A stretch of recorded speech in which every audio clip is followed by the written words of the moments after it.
In Ontario, particularly with the passage of same-sex marriage and most recently Bill 13,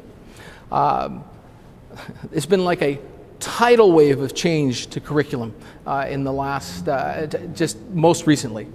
And we've got people of all different faiths who are expressing concern about what their students their children are being exposed to.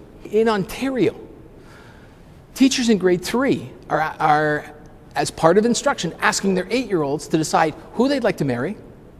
Then they bring in a minister that believes in same-sex marriage, who performs a mock same-sex wedding ceremony. And then they celebrate with cake and ice cream.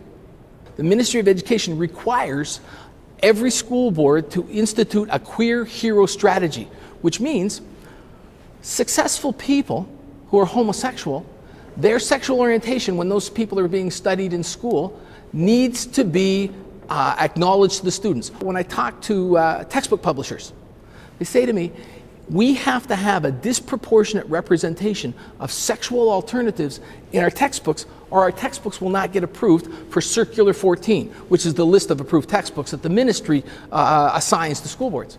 Grade 9. They teach Pythagorean's theorem. The square on the hypotenuse, right, equals the sum of the squares on the other two sides. Well, the practical application of that is a carpenter trying to calculate the length of a rafter. In our textbook, the carpenter is a cross-dressing carpenter.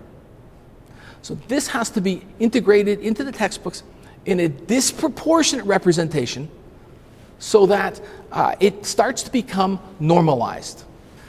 When it comes to same-sex marriage, and when it comes to our publicly funded schools, people of faith need to be actively involved.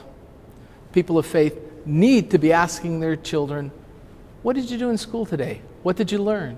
Have a look at the materials. Be a supportive parent.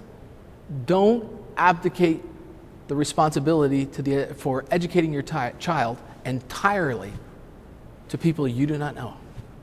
People in this state have an opportunity to stop same-sex marriage. In Ontario, we were not given that privilege.